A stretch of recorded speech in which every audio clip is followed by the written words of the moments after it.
Hello everyone, my name is Sushil. Welcome to my YouTube channel. So we have seen a number of videos as far as this function is concerned. Now we will see what is composition of the function. Okay, so for that I'm going to start composition of the function. Composition of the function. So I'm going to start here composition of the function. ये actually में होता क्या है composition of the function. मैंने क्या किया, मैंने एक सेट लिया इस तरह से,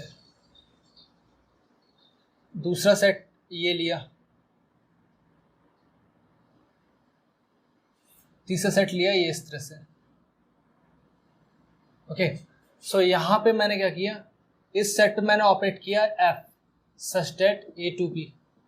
okay, such that A to B, ये है set A, this is B and this is set G such that B to C.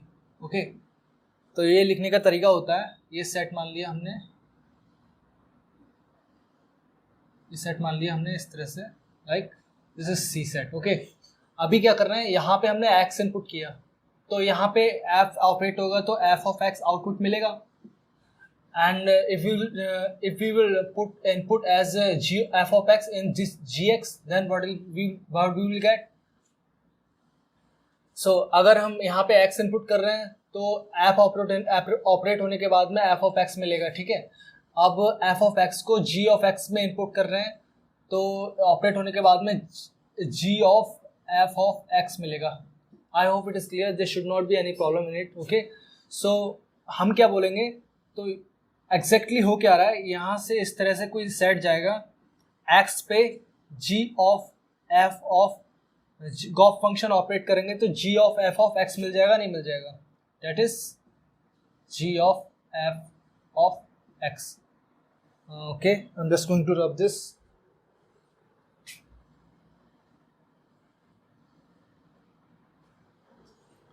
So that is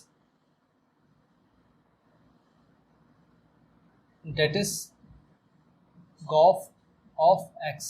okay, इस तरह से मिल जाएगा, नहीं मिल जाएगा, तो इस फंक्शन को बोलते हैं हम कंपोजिशन ऑफ द फंक्शन। ये कंपोजिशन ऑफ द फंक्शन है, तो इस तरह से इसको डिफाइन करते हैं। अभी यहाँ पे है क्या, मैं यहाँ पे ऑपरेट कर रहा हूँ f such that A to b, इसका मतलब क्या है, and g such that B to c, इसका मतलब क्या एक्चुअली में, इससे बोलते हैं डोमेन, ये डोमेन है, और इसे बोलते हैं कोडोमेन।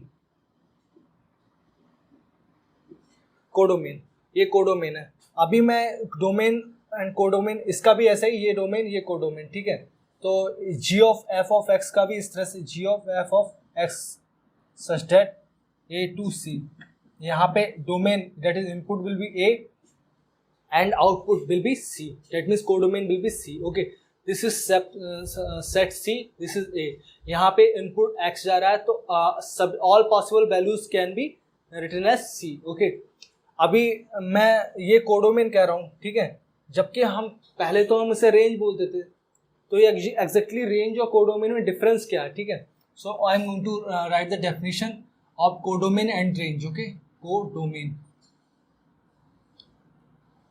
कोडोमेन एक्चुअली में है क्या, कोडोमेन क्या है, codomain is a set of all possible outcomes of f of x. Okay, मैं यहाँ पे एफ एक्स की कोडोमेन की बात कर रहा हूँ, that means sets of all possible outcomes. Okay, codomain क्या होगा, codomain is actually the part of the definition of the function. ये फंक्शन जो होता है फंक्शन की डेफिनेशन के साथ में ही आता है। ठीक है, such that I am saying a function is defined such that A to B. Okay, so I'm saying like this, where y is equals to f of x. Okay, so मैं इस तरह से बोल रहा हूँ, ये फंक्शन की definition के साथ में ये डोमेन है, ये कोडोमेन है। ठीक है, ये ऑल पॉसिबल आउटकम्स। ओके, अभी मैं रेंज की बात करूँ, रेंज क्या होता है, सो रेंज क्या है, range is the sets of values, range is the sets of values that actually do come out. Okay, यहाँ पे कोडोमेन एंड रेंज का जो डिफरेंस है वो समझना बहुत ज़रूरी है। मैं एग्जांपल दे रहा हूँ इस तरह से, ठीक है, this is set, this is another set. Okay, so this is another set. Here 1 2 3 4 5, these are the elements. Okay, I'm saying this is A, and one function f is operated like such A to V. Okay, so यहाँ पे इसके outcomes निकल के आ रहे हैं. ये इस input का इमेज क्या बन के आ रहा है, इस इनपुट का इमेज बन के आ रहा है, मान लो 2 आ रहा है, इस इनपुट का इमेज बन के आ रहा है 3, इस इनपुट का इमेज बन के आ रहा है 4, इस 4 का 5, एंड आई एम सेइंग 5 का 6, और यहाँ पे एक 7 एक्स्ट्रा है. ठीक है, तो मैं क्या बोल रहा हूँ, मुझे गिवन डोमेन के लिए किसी भी फंक्शन में मुझे पता होगा कि उसका डोमेन क्या है. अगर दिया है तो ठीक है, वही डोमेन हम एग्जैक्टली मानेंगे, अगर नहीं दिया है तो हम कैलकुलेट करते हैं. ठीक है, तो जैसे for example I am saying like y is equal to sine of x. अभी मुझे इस फंक्शन को इस तरह से ग्राफ ड्रॉ करना है like x belongs to -π/2 to π/2. So मुझे क्वेश्चन में ही दे दिया, क्वेश्चन में दे दिया कि इसका जो डोमेन है हम इस तरह से डिफाइन करने जा रहे हैं. ठीक है, वैसे इसका डोमेन तो रियल होगा अगर हमें ये नहीं दिया होगा.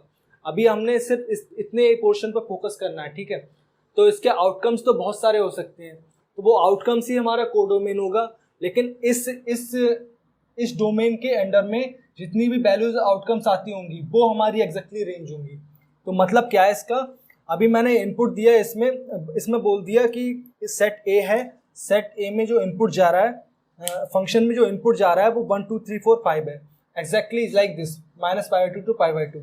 ये मैंने इनपुट दे दिया, क्वेश्चन में बोल दिया है. ठीक है, अब इसके पॉसिबल आउटकम्स तो बहुत सारे हो सकते हैं ना, इसके पॉसिबल आउटकम्स तो बहुत सारे हो सकते हैं. एक 1 और लिख दिया मैंने. ठीक है, क्यों, क्योंकि किसी भी फंक्शन का रेंज आई मीन कोडोमेन मैंने डेफिनेशन ऑलरेडी लिखवा दिया, is the set of all possible outcomes of f of x.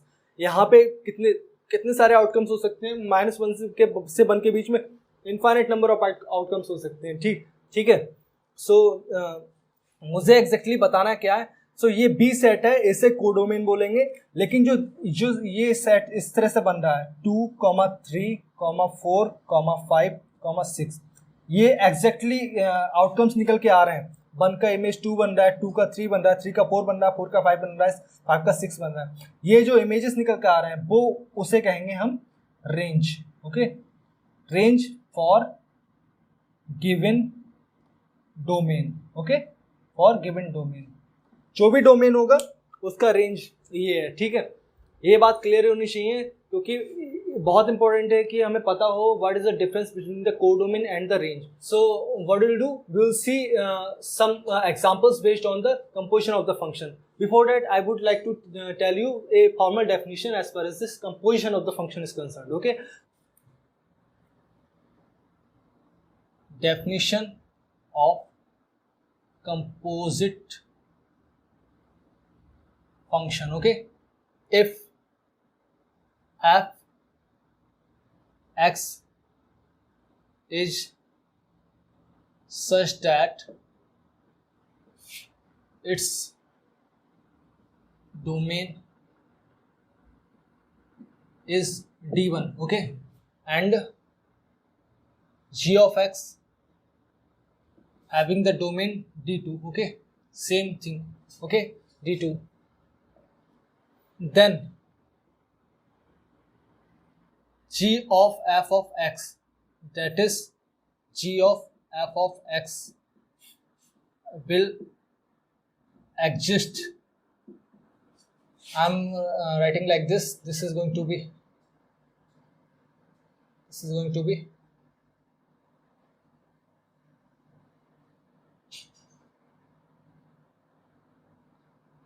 okay, I'm going to draw these 3 sets. Like, these are very important actually. This is A, this is B, this is C. So here f is operated, f such that A to B, okay, and here G is operated, G such that B to C. Okay, so this is going to be x input, this is going to be x, I mean f of x output. Here is going to be G of f of x output. Okay, so here I'm saying that g of f of x, that is Goff function, that is g of f of x, will exist if and only if Rf is subset of domain of G. Okay, so I'm saying this Rf is range of f of x, and dg is a domain of g of x. Okay, so similarly f of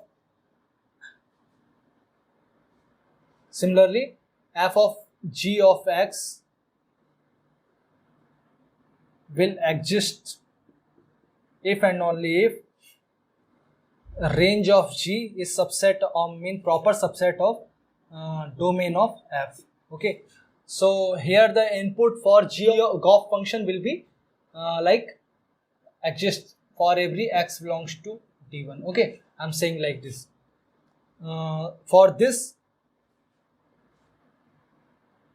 For every x belongs to D2. Okay, if and only if Rf, that means the range of this gx function is a proper subset of domain of this fx function. Okay, so this is how, these are the definition you should know. Now we will see some examples as far as this composition of the function is concerned. Okay, so first example I'm taking, like f of x is equals to 1 upon 1 minus x. So we need to find composition of the function like f of 200 of x. Okay, how we will find this? We need to find this. Okay, so this is first type of question. This type of questions may come in the exam. Okay, so what is the meaning of f of 200 of x?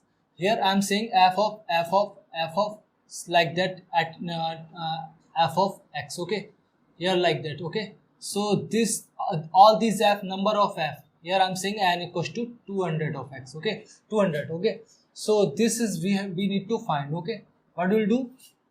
We are going to that means what is the meaning of f of 2x? That will be f of x. Here n is 2. Okay, n is 2.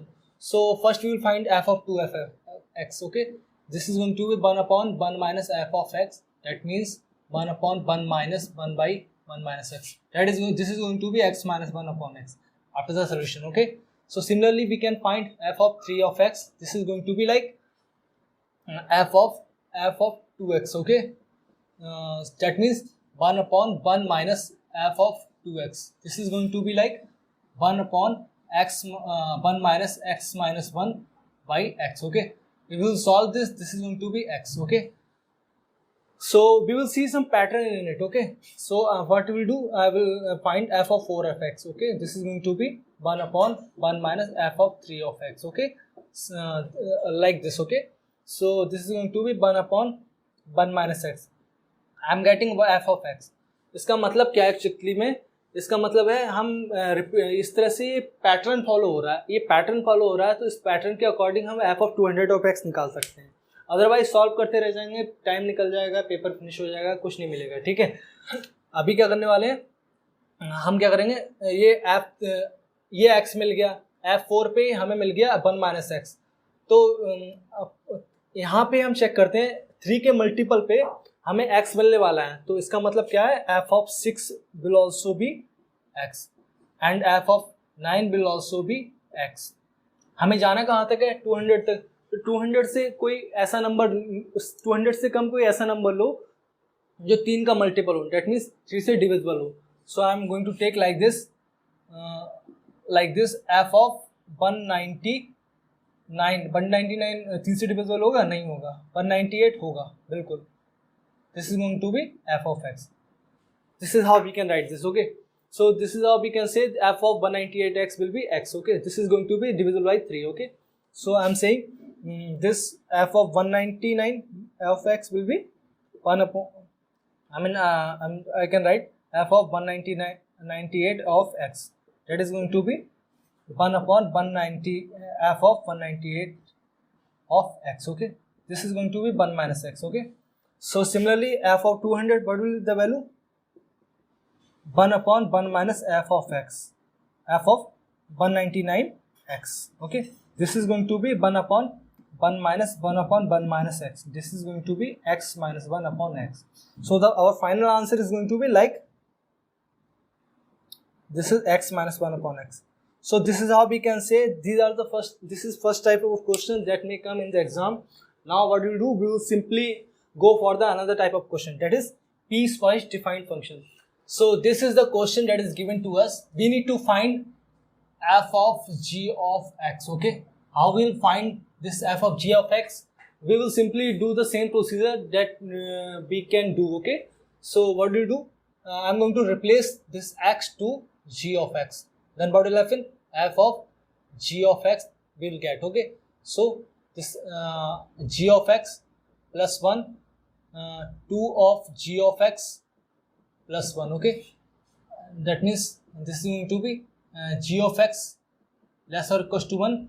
This is going to be g of x less or equals to 2 greater than 1. Okay, so this is how we can find f of g of x, that is Fock function. अभी यहाँ हमें पता लग गया. अभी हमें क्या करना है, यही आंसर हो जाता अगर हमें g ऑफ x की टर्म्स में लिखना होता. ठीक है, अभी gx को x की टर्म्स में लिखना होगा. तो इसको लिखने का तरीका क्या है, हम क्या करेंगे, we will draw the graph of this g of x, the inner function, so that it will be easy for us to replace this g of x with the x. Okay, so अभी क्या करने वाले हैं, हम graph draw करने वाले हैं. Graph कैसे ड्रॉ करेंगे? I am going to draw the graph like this is going to be -1, this is 1, this is going to be 2. Okay, so this is like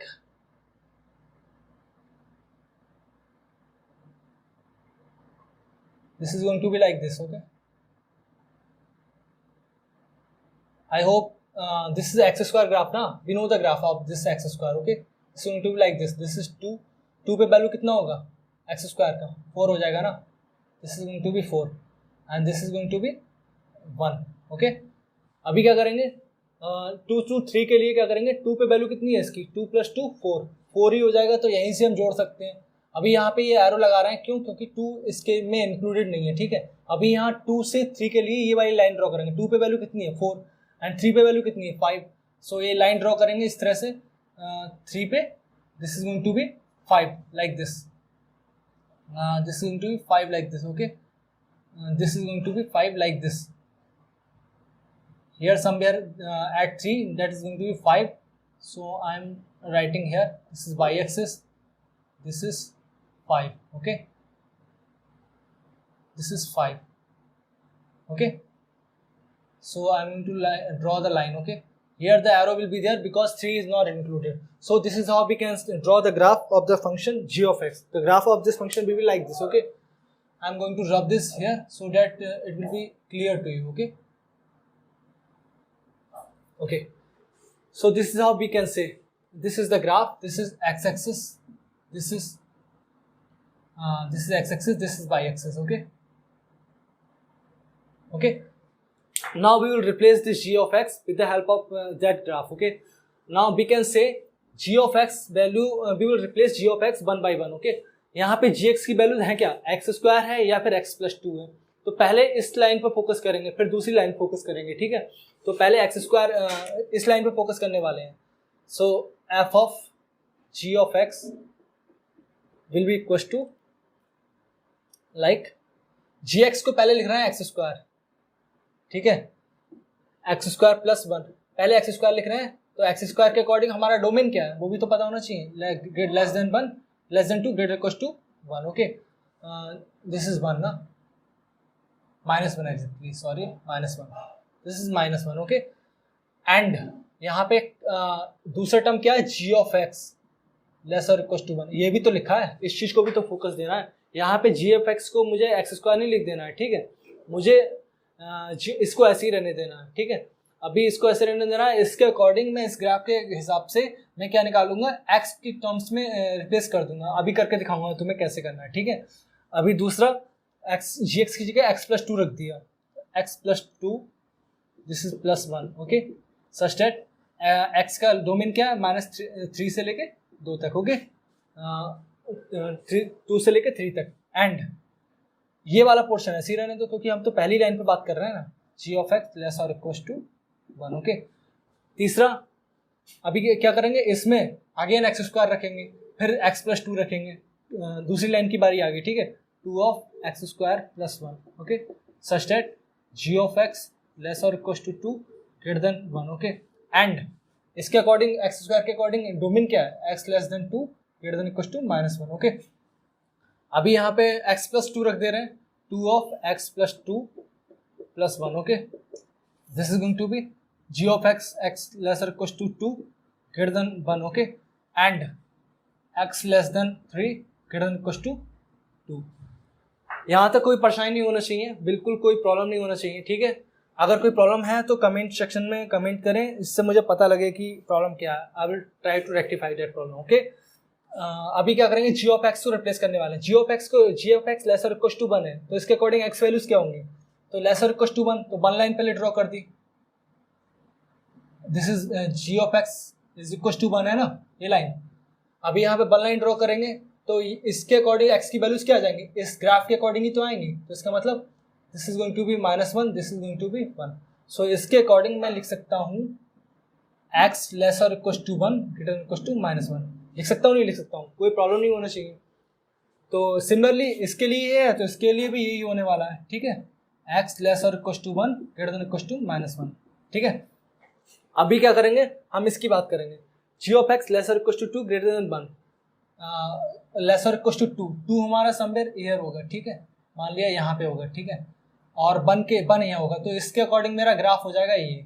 इस ग्राफ के अकॉर्डिंग मेरी values क्या होंगी, 1 के लिए तो 1 है, यहाँ पे 2 के लिए क्या हो जाएगी, 2 के लिए जब मैं सॉल्व करूँगा 2 is equal to x square. Okay, so x will be +-√2, तो यहाँ पे +√2, तो यहाँ पे ये +√2 आ जाएगा।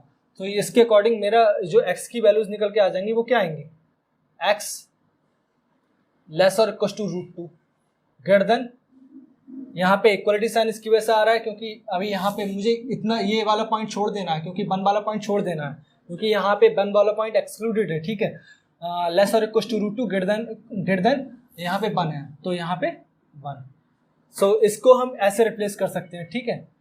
अब सिमिलरली इसको भी हम ऐसे ही रिप्लेस कर सकते हैं, एक्स लेस और equal to 2 greater than 1। Okay, अब क्या करने वाले हैं, कुछ नहीं बचा क्वेश्चन में, इसमें और इसमें कॉमन लेंगे, इसमें और इसमें कॉमन लेंगे, इसमें और इसमें कॉमन लेंगे, इसमें और इसमें कॉमन लेंगे, जो भी कॉमन आएगा उस कॉमन को एक्स की फॉर्म में लिख देंगे, और बाकी हमारा ये बिल्कुल सेम रहेगा। इसे थोड़ा रिजॉल्व कर ले रहे हैं, ठीक है। F of ji of x, this is going to be like x square plus 1। Okay, यहाँ पे 2 और 3 और -1 और -1 और 2 और -1 to 1 में कॉमन क्या आने वाला है, तो कॉमन कैसे निकालेंगे हम, ये मान ले रहे हैं हम फर्स्ट इक्वेशन है, ठीक है, this is second equation, this is third equation, this is fourth equation, एक एक कर करेंगे ताकि कोई प्रॉब्लम ना हो। बहुत तेजी से कर सकते हैं, लेकिन मैं थोड़ा एलाबोरेट करने के लिए क्या कर रहा हूँ, इसे यहाँ पे समझा रहा हूँ, ठीक है। फर्स्ट इक्वेशन के लिए मैं कैसे एलाबोरेट करूँगा, this is going to be -1, this is 1, this 2, सारे पॉइंट्स 1, -1, 2 और 1, सॉरी -1 to 1। ओके, ये सारे पॉइंट ड्रॉ कर लिए, तो इसके अकॉर्डिंग कैसे हमारा रेंज वो बनेगा, ये बनेगा -1 to -1 को इंक्लूड करेंगे, -1 to 2। Okay, this is going to be like this. Okay, and यहाँ से -1 to 1। Okay, this is going to be like this. तो यहाँ से कॉमन क्या निकल के आ रहा है, x belongs to -1 to 1। Okay, so ये -1 to 1 यहाँ पे लिख दूंगा मैं, x belongs to -1 to 1। Okay, ये लिख दिया। अभी दूसरे की बारी आई, ये आया सेकंड, अब सेकंड पार्ट की बारी आई। सेकंड पार्ट में क्या है, सेकंड पार्ट में हमारा ये है, ठीक है, x 2 और 3 और -1 से 1 के बीच में मुझे कॉमन लेना है। -1 सारे पॉइंट्स कर लिए, -1 2 -1, दिस इज 1 2 3। पहला क्या है, -1 से 1 के बीच में इस तरह से, दूसरा क्या है 2 और 3 के बीच में, ये है 2 3 को एक्सक्लूड कर दिया, यहाँ से कॉमन निकल के आ रहा है, कुछ कॉमन निकल के नहीं आ रहा है, तो यहाँ पे x बिलोंग्स टू 5। तो यहाँ पे इस पूरे पोर्शन के लिए x बिलोंग्स टू 5 है, तो इसका मतलब क्या हुआ, x प्लस 2 + 1 3 ना, x plus 3, x belongs to 5, कोई वैल्यू नहीं है x की, ठीक है। अभी क्या करेंगे, थर्ड की बात करेंगे, बिल्कुल ऐसे ही थर्ड की बात करेंगे बिल्कुल ऐसे ही, 1 to रूट 2 माइनस 1 to 2, ये पॉइंट्स ड्रॉ करेंगे यहाँ पे, -1 root 2 2, okay. 1 to root 2, 1 to root 2 क्या है, इस तरह से, सॉरी ये यहाँ पे 1 होगा, ठीक है। यहाँ पे 1 to रूट 2 क्या होगा, 1 to रूट 2, ओके। दूसरा क्या होगा, -1 to 2, this is going to be -1 to 2। So यहाँ से क्या निकल के आ जाएगा common, x belongs to 1 to root 2, okay. यहाँ पे रूट 2 क्लोज्ड होगा ब्रैकेट में, क्योंकि यहाँ पे 2 इसमें भी है ना, लेकिन इसमें नहीं है 1, तो यहाँ से मैं कर सकता हूँ तीसरा 2f(x² + 1 x belongs to 1 to root 2। अब जब इसको सॉल्व करूंगा -1 to रूट 2, 2 to 3 को, तो यहाँ से भी मेरा सॉल्व करने पे मैं कर दे रहा हूँ यहाँ पे, ताकि कोई प्रॉब्लम ना हो। फोर्थ नंबर पे this is going to be like fourth वाला 1 root 2, this is 2, this is 3, okay. 2 to 3 को करेंगे ये इस तरह से आएगा, 1 to रूट 2 करेंगे इस तरह से आएगा। इन दोनों में कुछ कॉमन दिख रहा है, सॉरी ये डॉट होगा, ठीक है, और ये यहाँ पे इस तरह होगा, इस तरह में कॉमन दिख रहा है, तो यहाँ पे x बिलोंग्स टू 5 हो जाएगा, ठीक है। तो यहाँ पे जब मैं सॉल्व करूंगा 2x + 4, 2x + 5, okay, x belongs to 5, ठीक है। ये बात, यही हमारा आंसर हो गया, f(g)(x) is equal to this. अभी यहाँ पे जो 5 वाली टर्म है इसको लिखने का जरूरत ही नहीं है, तो मैं क्या करूंगा, इसको लिखने का जरूरत नहीं है, तो मैं इसे मिटा दूंगा, क्योंकि यहाँ पे x की कोई इनपुट ही नहीं जाएगा, तो इसका मतलब क्या, तो ये इस तरह से मिटा दूंगा, ठीक है, ये इस तरह से मिटा दूंगा। तो मेरा आंसर हो गया ये, सो मेरा आंसर हो गया ये, ठीक है। So I can say like this is our answer. Now we will see some more examples as far as composition of the function is concerned in the next tutorial, okay? Till then, thank you guys. If you're liking the video, then please do subscribe to my channel and share these videos to your friends, so that they can get some benefits out of it, okay? Thank you guys.